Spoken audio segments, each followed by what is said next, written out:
Lectrice sauvage. Lectrice sauvage. Lecture sauvage. Une lectrice boulimique. Carnivore peut-être. J'adore toucher les livres. Stay wild, keep reading. Le podcast qui donne envie de lire. Animé par Sylvia Mine et produit par Reading Wild.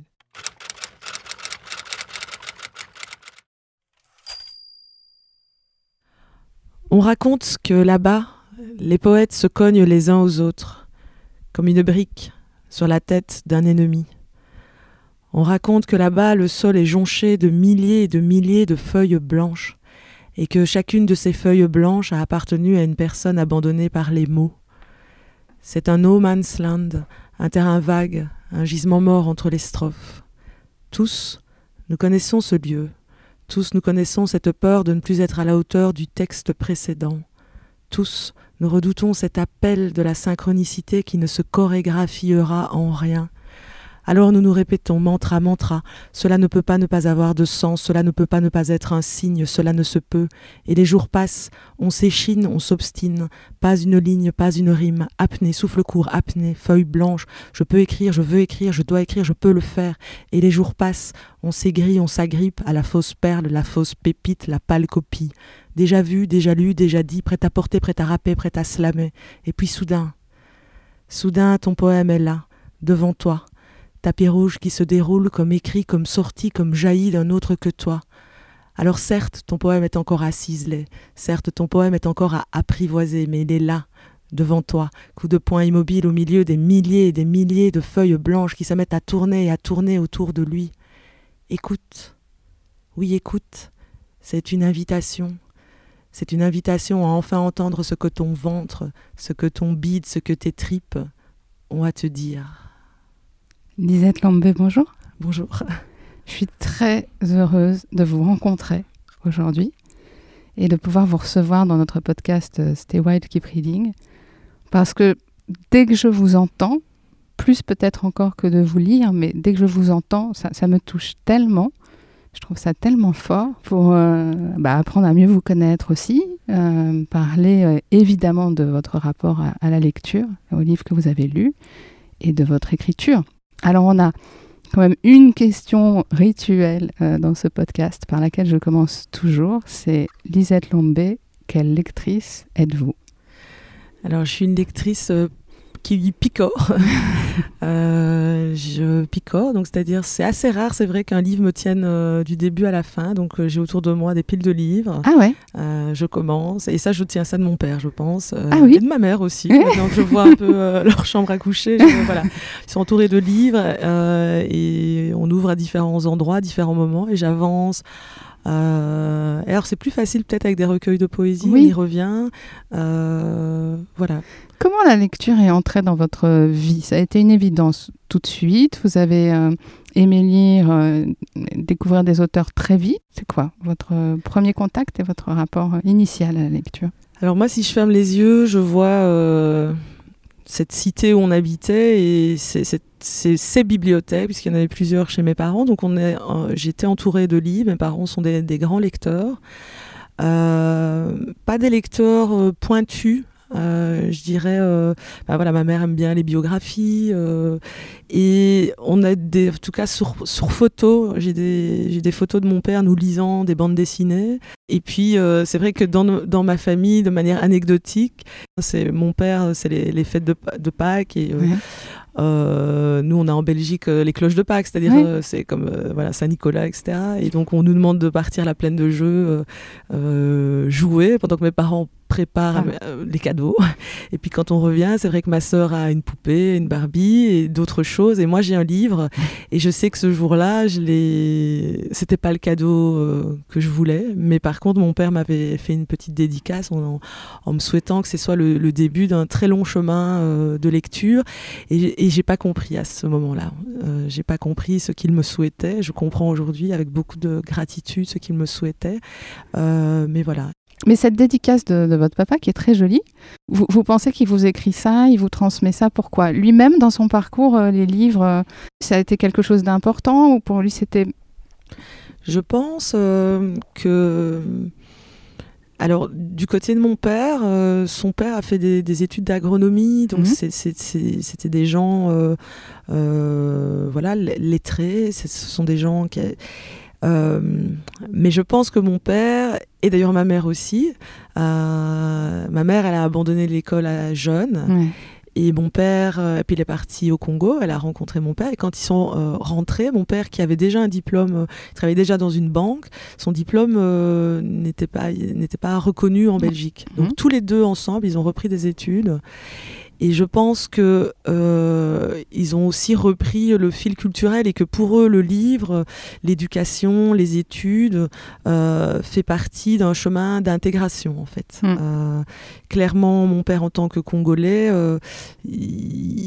c'est vraiment une génération de personnes pour qui le diplôme, les études, moi j'ai des souvenirs d'enfance aussi où mes parents nous emmènent dans les lieux de patrimoine. Ouais. Je pense que pour eux, c'était quelque chose de très important, cette culture. Voilà, faire que les enfants fassent de plus grandes études que leurs parents. Ouais. Aujourd'hui, on parle de transfuge de classe, mais ils nous ont mis exactement à cet endroit-là. Ils nous ont souhaité ça, en fait. Donc, passer la déception de la Barbie.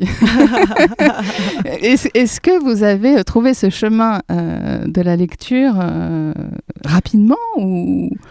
Ah, du coup, très vite. Une fois passé, parce que mon père, évidemment, mes parents, en tout cas, m'ont offert toute la collection de la Comtesse de Ségur, enfin, le Club des Cinq, voilà. Et c'était, je me revois enfant, lire de manière boulimique compulsive. Vraiment, c'est... ça fait partie de moi jeune à cet âge-là, en fait. Il y a l'évasion, il y a pouvoir être ce côté magique de l'ubiquité, être là et en même temps ne pas être là, être ailleurs, traverser les époques, traverser les frontières, les pays. Je trouve ça fantastique. Je trouve voilà, les héroïnes... ça met un endroit de rêve. Je lisais le soir, j'étais dans la même chambre que ma sœur avec un lit superposé. Et le soir, je lui lisais, je lui demandais qu'elle choisisse une histoire et voilà. Et je lui faisais lecture le soir, tellement le plaisir. C'est comme si le plaisir débordait et que je voulais communiquer ce plaisir de la lecture. Il fallait absolument que je lui en fasse lecture aussi dans la foulée. Mais finalement, ce rapport au texte, dit à voix haute, il est revenu beaucoup plus tard dans votre vie, parce que ce qui est très touchant et fort aussi dans votre parcours, c'est que c'est une histoire très récente finalement pour vous, ce rapport à la poésie. Poésie sociale, on en parlera, mais au slam. C'est un peu énigmatique pour moi. Enfin, après, je me dis, je ne questionne plus le pourquoi maintenant, mais je dois bien faire ce constat que de cette enfance très liée à la lecture, cette enfance où j'ai une machine à écrire, j'écris vraiment sans me poser de questions, les pages voilà, défilent. Il y a eu une espèce de mise au frigo complète dans l'adolescence. Alors bon, j'ai fait beaucoup de sport dans l'adolescence, et peut-être que le temps, peut-être que l'attention s'est déplacée, je ne sais pas. Et puis je pense qu'il y a eu vraiment comme un coup près de la légitimité. C'était plus pour moi. Vous écriviez des poèmes? Un peu des poèmes au début, et puis plutôt comme des histoires. Je me souviens de début de soit romans policiers, soit et même romans érotiques, parce que justement cette machine à écrire m'a été confisquée parce que mes parents sont tombés sur un texte qui était un peu érotique, un peu sulfureux. Vous aviez quel âge? Je ne sais pas, je devais avoir 9-10 ans. Ah oui. Oui, non, j'étais vraiment et voilà, voilà, cette machine a disparu. Alors bon, mais du coup le rapport aux mots il est resté quand même parce que j'ai quand même fait des études aussi de lettres. J'ai été enseignante, puis j'ai animé, j'ai continué à enseigner, mais pour des adultes en réinsertion socio-professionnelle. Donc le mot n'était jamais loin. Mais comme plutôt inscrit dans un rapport de transmission, de pédagogie, et plus dans quelque chose lié à de l'artistique ou du littéraire. Et je pense qu'à la faveur de chacune de mes grossesses, je pense que j'ai eu peut-être du temps, il y a comme quelque chose une écriture qui a un peu rejailli. Il y a eu comme des petites incursions. Donc ça, c'est avant la pratique du slam et de la scène. C'est comme une vie pré-littéraire, pré-artistique. Je me dis, tiens, pourquoi, alors que ce feu était déjà là très tôt, alors que, par exemple, la semaine passée, j'ai recroisé une prof de français que j'avais plus vue depuis des années et qui... Je me suis rappelé donc du coup que ce feu il était là, mais c'est comme s'il était encagé, comme s'il y avait quelque chose qui bouillonnait, mais que c'était pas pour moi. Voilà, c'était pas pour moi. Alors c'est devenu pour vous. Qu'est-ce qui s'est produit pour que vous autorisiez à ce que ce soit pour vous dans votre vie? Le déclic, c'est un burn-out. Voilà, qui a le grand avantage de nous mettre à un endroit où tout est cramé à l'intérieur, y compris la peur. Et finalement, sur ce tas de cendres, tout devient, l'écriture devient presque comme un souffle, une respiration. C'est une question de survie et une question de trouver... ce chemin de lumière. Donc ça a d'abord été ça, et c'est vraiment la maladie qui a délié la plume, mais vraiment presque en écriture automatique et pour une question de catharsis. Et puis c'est question de hasard, c'est d'être invité dans un lieu où le texte parle aux gens, il y a une metteuse en scène dans la salle, il y a une bonne partie de la diaspora artistique afrodescendante de Belgique qui est dans cette salle, et que le texte dit sur scène. Pourquoi, je ne sais pas, je l'ai étudié par cœur, il fait moins de 3 minutes, il est politiquement engagé, donc on nomme ça le slam. Et donc c'est un début vraiment lié au hasard et une rencontre qui, à la descente de scène, me dit il y a des concours de slam, il y a ceci, cela, et dans ces concours en Belgique il y a des programmateurs et des éditeurs, et c'est le début de quelque chose qui va être fulgurant, mais qui n'est pas ni calculé, ni demandé, ni souhaité. Voilà. Vous parliez de la descente de scène, mais quand vous êtes sur scène, du coup c'est physique, la révélation ou le déclic? Complètement. Je suis sur scène. Donc le texte, je l'ai écrit suite à une agression raciste dans un train, au retour d'une manifestation, où le texte, je reprends les mots de Patrice Lumumba, le qui oubliera, c'est lors de son discours à l'indépendance, et le texte dit simplement tout a changé vraiment, on n'est plus au temps du colonialisme, mais il reste des reliquats de ce colonialisme, on est toujours en colonialité. Et quand je dis le texte, je dis au public, c'est participatif. Je vais dire qui oubliera, vous pouvez répondre pas nous. Et moi, je l'avais répété avec une collègue, donc avec une cuillère en bois en main. Donc, voilà. C'est incroyable quand même cette histoire, parce qu'on se dit ça très naturellement, mais c'est quand même une révélation ou une scène forte. Alors complètement, parce que donc, j'ai été diagnostiquée la semaine d'avant. Toute la semaine, j'ai pleuré dans mon canapé, en écriture automatique. Et ce texte, pourquoi je l'étudie par cœur, je ne sais pas. Oui. Ma sœur me maquille, donc je disais à des amis, j'ai l'impression d'être embaumée, parce qu'en fait, elle me maquille, ce n'est pas ma manière de me maquiller. Je porte un chignon, je porte une robe, je ne mets jamais de robe. Je porte des bottes, je ne mets jamais de bottes. Donc la personne qui monte sur scène là et en plus comme vide à l'intérieur, et pourtant dans la voix, dans le texte, il se passe quelque chose pour les gens qui sont dans la salle. Le fait que ce soit participatif, j'ai senti dans mon corps, je ne sais pas combien il y avait de personnes, 200, 300 personnes, le pas nous, je l'ai senti vraiment sur mon torse, sur ma poitrine, comme quelque chose qui me revient, une énergie qui me revient. Et aussi, ce que j'ai senti, c'est que j'ai eu un petit trou de mémoire dans ce texte. Scéniquement, je suis nulle part, évidemment. Mais j'ai senti une justesse. J'ai senti que il y avait une inversion d'énergie. C'est que dans les métiers que j'avais pratiqués, j'étais dans une écoute. Mais c'est jamais mon propre avis. Je suis à un endroit d'écoute où les gens déposent leurs paroles. Et là, le fait de sentir physiquement que cette parole sort, que j'ai un propos, que j'ai quelque chose à dire, qu'il y a une écoute magnifique, que je ne vais pas être interrompue et que ça touche les gens, j'ai senti physiquement dans mon corps comme une inversion. Vraiment, plutôt que de la parole qui se dépose, qui rentre en moi, vraiment quelque chose qui sort. C'était physique. Et à la descente de scène, j'ai dit à ma mère que je ne retournerais pas travailler dans mon lieu de travail, qui a presque poussé un cri en me disant « T'as 3 enfants, t'as un temps plein, un CDI, etc. » Mais j'ai senti que il s'est passé quelque chose, vraiment. Lire les textes des autres, c'est accéder à leurs paroles ou la lecture peut quand même pour vous... Est-ce qu'à l'adolescence, il y a eu des grands romans qui vous ont traversé ? Qu'est-ce que ça a déclenché chez vous ? C'était quoi votre rapport au livre ? Alors, si je prends par exemple... alors, je prends... Bon, vraiment un qui m'a... Alors pourquoi à ce moment-là, je sais... Voilà, bon, disons Madame Bovary, voilà, ouais, que j'ai lu jeune et avant qu'il soit que ce soit dans le cursus scolaire.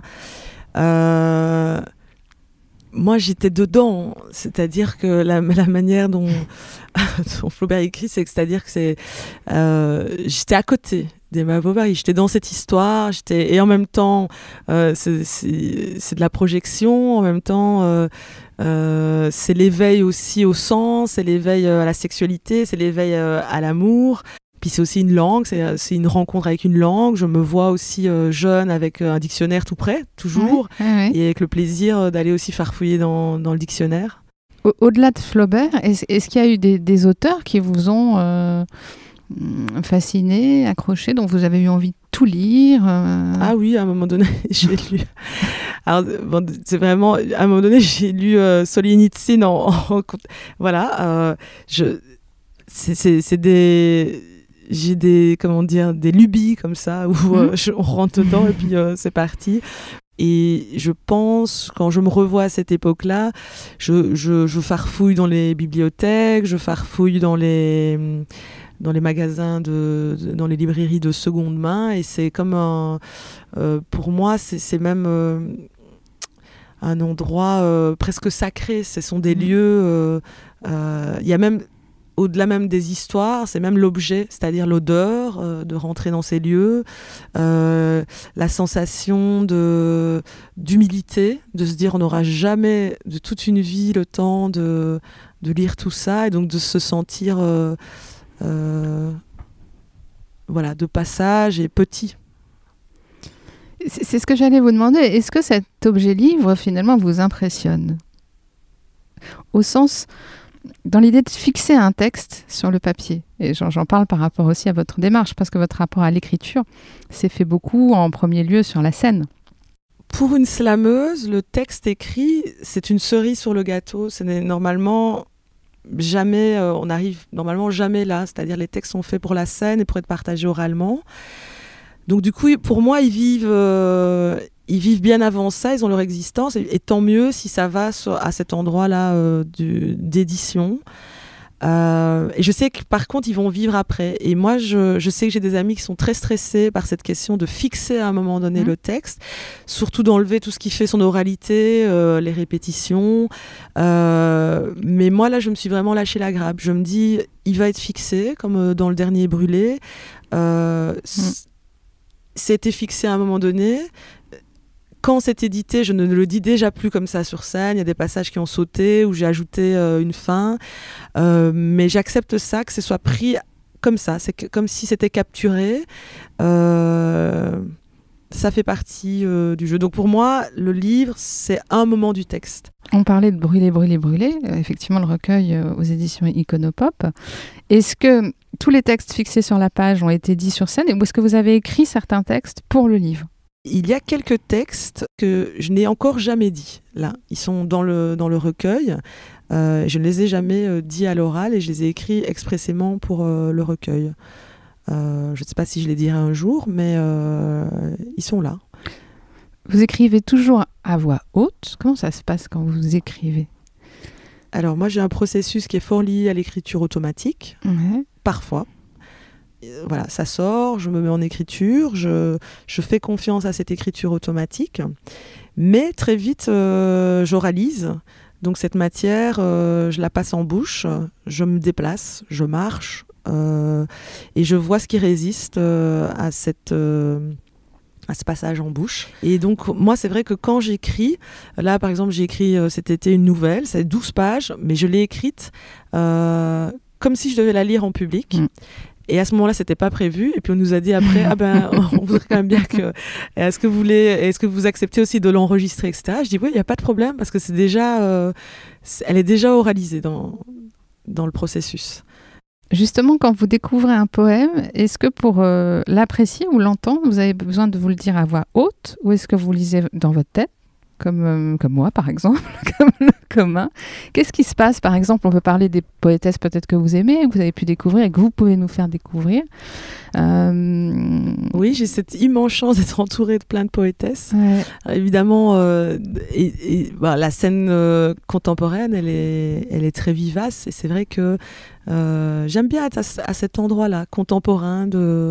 Voilà, en France, j'aime beaucoup, évidemment, Rime Batal, Cécile Coulon, et en Belgique, on a nous d'ailleurs créé un collectif qui s'appelle El Slam, et c'est pas forcément des personnes connues, mais c'est des personnes Catherine Barsic, Anne Guinaud, des plus patentées, Laurence Vielle, ou même Colette Nismazur, qui est, je sais pas quel âge elle a, mais enfin voilà, c'est une doyenne poétesse.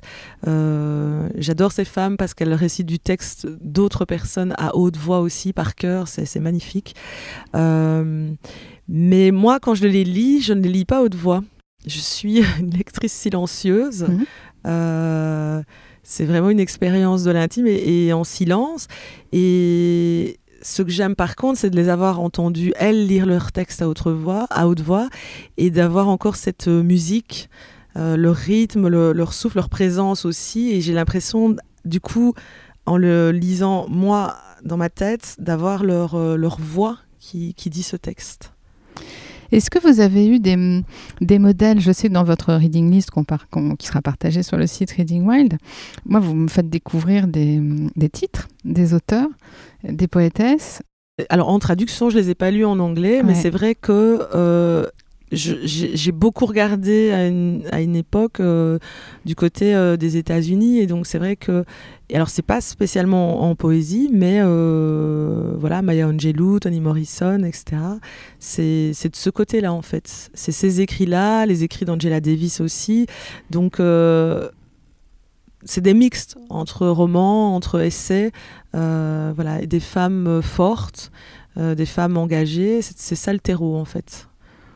Le texte doit agir pour vous. Bon, c'est vrai, j'aime ça. J'aime qu'un texte vienne me saisir, me bousculer. Par exemple, là, j'étais dans un jury. J'éprouve beaucoup de difficultés à rester sur le texte, vraiment sur le texte. J'ai besoin de... C'est important pour moi, la personne, ce qu'elle fait comme action, son engagement, c'est indissociable pour moi.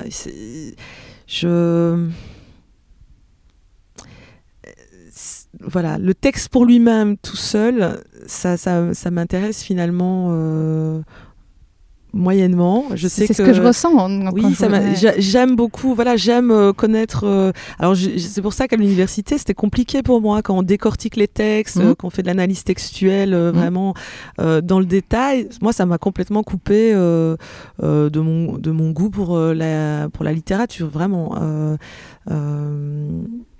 Un artiste comme Kate Tempest, c'est quelqu'un qui vous touche.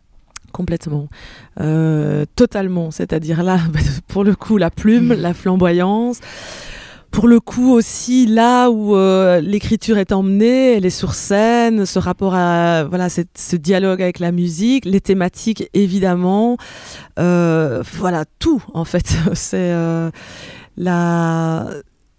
aussi ce mélange d'humilité en même temps de vulnérabilité aussi et de voilà, et puis le travail sur la langue, moi je parle de flamboyance parce que c'est vraiment dans les personnes, dans les écritures qui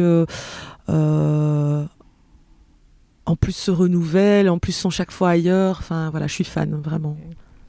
Mais c'est vrai que je vois que c'est pas si évident pour vous de parler forcément des textes que vous aimez. Parce que je pense que vous voulez être précise et je vois que ça vous interroge. Oui, et ouais. oui, c'est vrai. Et en plus, c'est quelque chose de très... là, l'année passée, j'avais participé à la Nuit des écrivains et j'avais dit à mes amis... Alors, pourvu qu'on ne me demande pas... Alors, c'est vrai que ça me met à un endroit, je dois me questionner là-dessus. C'est-à-dire, moi, par exemple, si on me demande quel est le film, le dernier film, etc., il faut vraiment que je me pose et que je réfléchisse vraiment. Si on me dit, tiens, ta bibliothèque idéale, ou donne-moi des titres, etc., il faut que je sois en face de ma bibliothèque. Il faut vraiment que je vois les livres, que je les touche, que je me dise, ah oui, celui-là, etc. Pour moi, c'est vraiment... Alors, je suppose que ça porte un nom, ce fonctionnement du cerveau, c'est-à-dire qu'il est complètement pétrifié. Et c'est le trou noir complet. Ouais. Donc, du coup, ça me met à un endroit... je suis venue ici un peu... comment dire... pas à l'aise, mais... Alors, je suis à l'aise, je suis bien, je suis en confiance, etc. Mais quand même, toujours avec une petite fébrilité, parce que je ne sais pas ce que ça vient toucher. Peut-être quelque chose... Tout à l'heure, on disait sur le transfuge de classe. C'est comme si ça réactivait... quelque chose, je sais pas, c'est comme si ça venait toucher, que je sens que par exemple, j'ai fait des études universitaires, mais très vite, moi j'ai bifurqué vers des écoles dites difficiles ou vers l'éducation populaire, donc j'ai plus enseigné la littérature aux grands élèves, donc j'ai pas moi enseigné Victor Hugo, etc., les grands noms, j'étais plus là-dedans, j'étais ailleurs, j'étais avec des apprentissages de base, donc c'est comme si... puis il y a eu toute cette mise au frigo longtemps. Oui. Je n'ai pas mal vécu, non. Mais c'est. Mais maintenant que c'est revenu, je pense que c'est les mots que vous employez d'ailleurs avec cette notion de mise au frigo. Maintenant que c'est revenu, ça vous fait quand même entrevoir comme une mise entre parenthèses tout ce temps où l'écriture ou le fait de s'autoriser à y consacrer du temps et à se donner cette chance-là, c'était mis de côté. Oui, c'était mis de côté, oui. Mais avec du recul, ça semble presque surréaliste, parce que alors moi, je me fais l'économie maintenant de cette réflexion. Je me dis, je me dis, ça a eu lieu. Ma coach aussi, j'ai une coach scénique qui me dit, écoute, ça a du sens en fait. C'est-à-dire que peut-être ton écriture, l'écriture, c'est une écriture plus mature peut-être, et elle est porteuse de ça. Ça a eu du sens, voilà. Et c'est ce que j'essaye de me dire parce que j'ai eu cette sensation d'avoir perdu du temps. Et ça me faisait chaque fois que je pensais à ça, j'étais vraiment au bord des larmes. Je me disais pourquoi tant d'années finalement loin de cet endroit que je considère comme juste aujourd'hui. Ça m'est passé, mais c'est quand j'observe ma fille qui est déjà dans l'écriture, qui est déjà comment dire ça ? Moi, je ne suis pas née dans le ventre d'une poétesse. J'ai pas grandi dans le ventre d'une poétesse. Mais même ma fille n'a pas grandi dans le ventre d'une poétesse. C'est-à-dire, quand elle est née, je n'étais pas encore dans ma pratique artistique. Par contre, je lui offre un espace. Peut-être, c'est peut-être ça la différence dans mon enfance. C'est que, oui, elle a des livres autour d'elle, comme j'ai eu des livres autour de moi. Elle a aussi un exemple d'une maman qui, alors au-delà de lire, qui écrit, qui a une vie artistique. Et ça, moi, je ne l'ai pas eu. Et aussi, j'essaye de... Du coup, c'est comme si elle gagnait aussi plein de temps parce que quand je l'observe, moi, j'ai toujours été un peu... comment dire, un peu écrasée par cette question de la légitimité qu'elle n'a pas. Elle crée plein de choses, elle se dit artiste, elle se dit féministe, même si elle a 9 ans.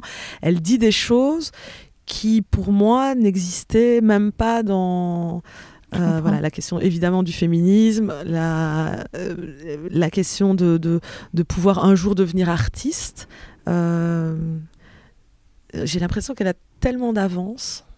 C'est-à-dire on voit la transmission comme quelque chose souvent de descendant, c'est les parents qui transmettent des valeurs, et en fait c'est quelque chose aussi d'ascendant, c'est de voir comment on est aussi dans une porosité par rapport à ce que les plus jeunes nous apprennent sur nous-mêmes. Voilà, ils nous renvoient à nos ambivalences, à nos contradictions, ils nous ouvrent des portes sur un futur, si on veut bien regarder en tout cas par cette porte-là, et un peu couper celle du marasme et de toutes les injustices.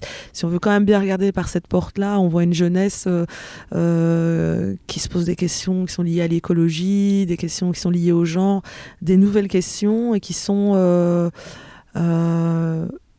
qui tentent d'être bien dans leur basket. Est-ce qu'avant que le texte sorte, pour vous, il y a une forme d'asphyxie ? En fait, quand je vous écoute, ce que je ressens toujours de vos textes, dans le rythme, c'est cette notion de souffle, et c'est comme si à chaque fois je sentais la parole qui sort, mais dans un rythme accéléré, comme quelque chose à chaque fois à performer, à gagner. Oui, il y a les textes en fait, mais même dans le processus créatif.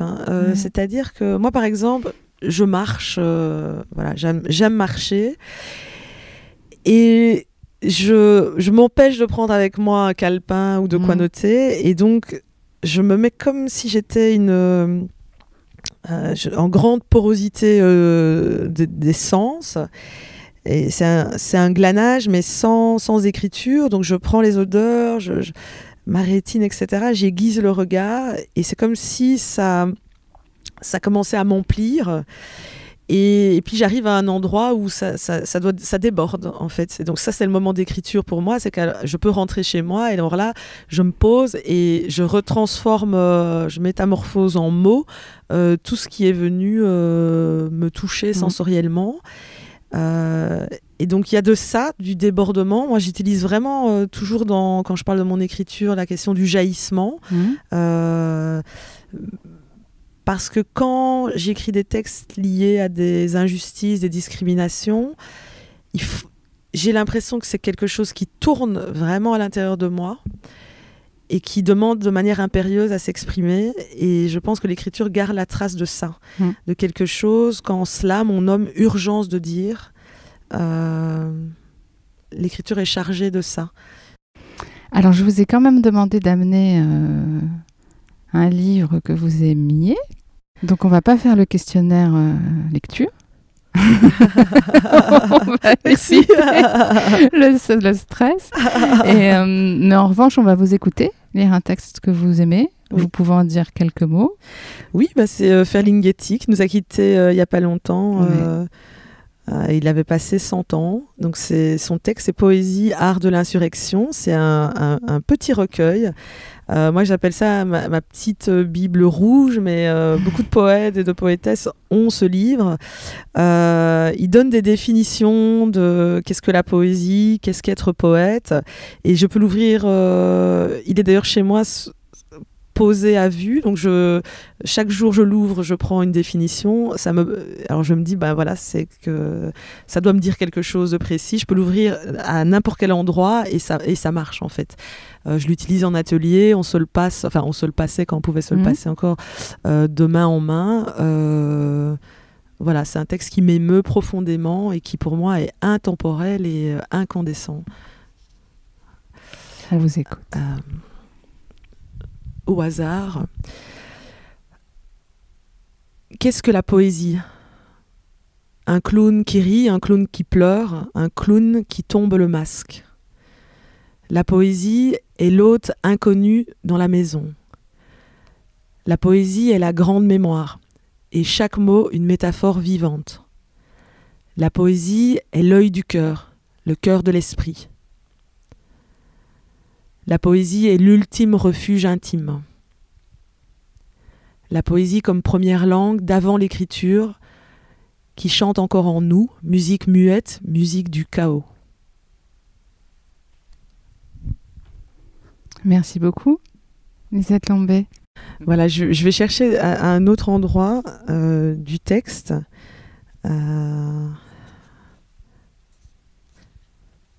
voilà, là, c'est des endroits où il nous fait des invitations aux poètes et aux poétesses.